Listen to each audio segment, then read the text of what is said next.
Moi, jusqu'au jour où je n'ai pas reçu mon contrat signé de Dana White, j'y croyais pas. Je croyais que c'était une blague. Je croyais un mec, il avait fait un faux compte UFC, il me faisait un truc bidon et j'y croyais pas, quoi. C'est le rêve de n'importe quel combattant au monde, c'est de signer un contrat à l'UFC ou au Pride.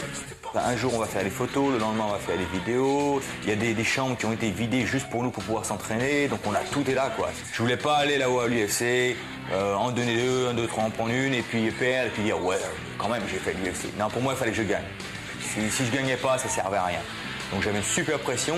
Et bon, bah, mon adversaire, c'était pas un rigolo non plus, quoi. Il est explosif, frappeur, il a une frappe sèche, donc il peut me mettre KO à tout moment. Donc, si il y a l'UFC, c'est pour une raison aussi.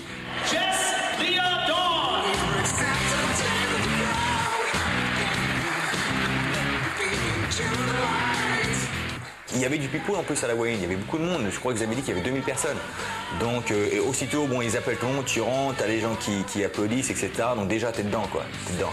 Et donc, bon, j'arrive, Dana White me serre la main, j'avais même pas percuté, quoi, que c'était Dana White au début. Et aussitôt que la musique, elle a commencé, aussitôt que les caméras sont venues sur moi, aussitôt que je suis rentré et j'ai vu tout le public gueuler et tout ça, tous les nerfs sont partis. J'étais pépère. Je dis, ah, c'est bon, je suis à la maison. Et là, je rentre, hop, je viens de la cage. Et en fait, bon, quand j'ai salué, je suis rentré de la cage et j'ai embrassé le sol, c'est en fait ces 13 années d'attente qui enfin payent. Et pour moi aussi, la consécration de combat dans l'une, sinon la plus grosse organisation au monde. Et là, il y avait une énergie. Il y avait tout le monde qui gueulait, tout le monde qui voulait me taper dans la main, tout le monde qui était là. Et donc, toute cette énergie, elle gonfle la bloc. Fighting out of London, England, Jess the Joker.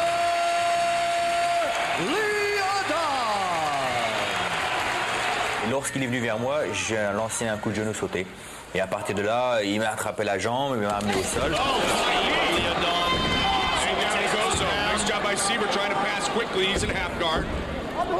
J'étais en demi-garde, donc j'ai réussi à le remettre dans ma garde, contrôler ses épaules, contrôler son corps. Et à partir de là, je suis passé sur une clé de bras. If he can switch that left leg over in front of Sievert's face, and there he does it. Sievert's in trouble. Je lui ai attrapé la jambe et je l'ai amené au sol. Il a tapé tout de suite. Jess the Joker Leonard. He defeats Dennis Sievert and wins his UFC debut. Il méritait de faire partie de ceux qui ont décroché la grosse cagnotte, même si elle n'est pas financière pour l'instant. En tout cas, c'est décrocher ses rêves. Moi j'espère que ces 3 combats, il les fera cette année, c'est-à-dire il les fera en 2007. Et bien sûr que ce sera 3 victoires et que ces 3 victoires puissent l'amener, pourquoi pas, moi j'espère vraiment, bon c'est peut-être un rêve, mais puissent l'amener vraiment vers un combat pour le titre. Et moi c'est ça qui m'intéresse, de faire une petite virgule, de faire une petite marque dans le sport, peut-être pas au niveau mondial, mais au moins au niveau français, voire au niveau européen. D'avoir fait ma petite marque de ce mec-là, ah ouais, je me rappelle au début, il était là, il était super fort. Je veux juste faire ma petite virgule, ma petite marque, c'est tout.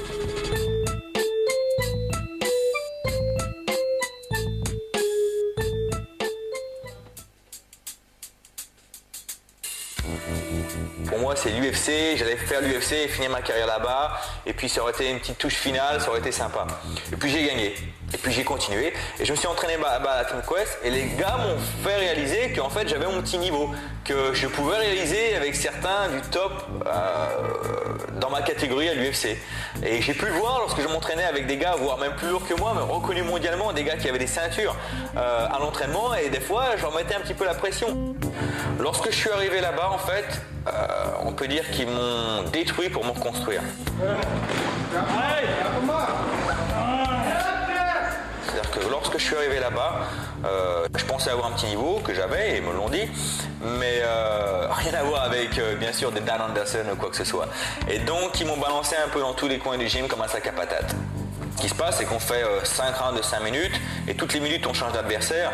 Et quand face à nous, on a Matt Lignan qui nous balance dans tous les coins, et la minute d'après, on a Dan Anderson qui nous amène au sol et qui nous ground and pound, et la minute d'après, on a Mayhem Miller qui vous passe des étranglements dans tous les sens. Le deuxième round, t'es psychologiquement, on t'a dit que j'ai plus envie d'être là, quoi. Heureusement pour moi, il y a Ryan Parson qui est là-bas, qui est non seulement un très très bon préparateur physique, mais aussi psychologiquement qui nous aide énormément.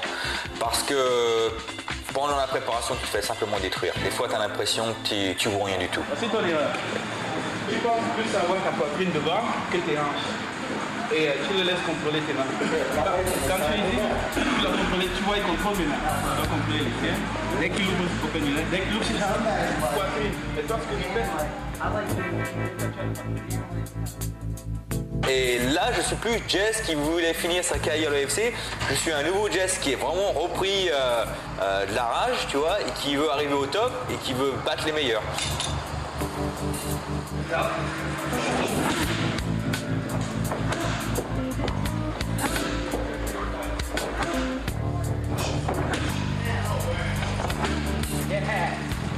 Il est vrai que évoluer à l'UFC, il n'y a pas mieux, quoi. C'est regardé mondialement, on a la réputation, on a l'argent, on a les sponsors, on a tout ce qu'il faut. Donc il est vrai que maintenant je suis motivé. Mais c'est comme tout, là j'ai eu un petit moment où j'avais des doutes parce que je m'entraînais ici, parce que j'avais pas l'entraînement qu'il me fallait. Il est vrai que ma préparation à Team Quest était fantastique, mais ça m'a aussi montré que pour vraiment arriver au niveau, il faut s'entraîner comme ça toute l'année. Hein. On fait un combat, on gagne, on prend une semaine de repos, on retourne à la salle. Et c'est comme ça qu'on arrive au top.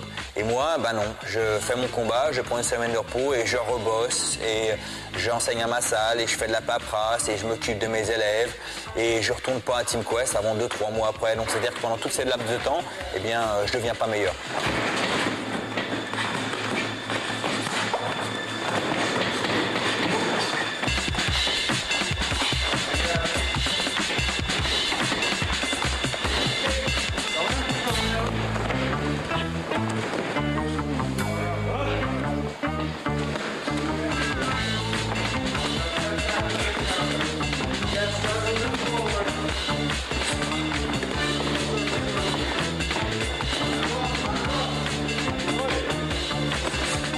Plus de temps à Team Quest cette fois-ci. Il est vrai que je vais y passer mon anniversaire, mon Noël et le jour de l'an. Hein, je vais taper avec un marteau sur un pneu au lieu d'aller boire ma coupe de champagne. Mais bon, c'est le prix à payer, hein, c'est ce qu'il faut pour arriver au top et c'est ce que j'ai envie de faire en ce moment.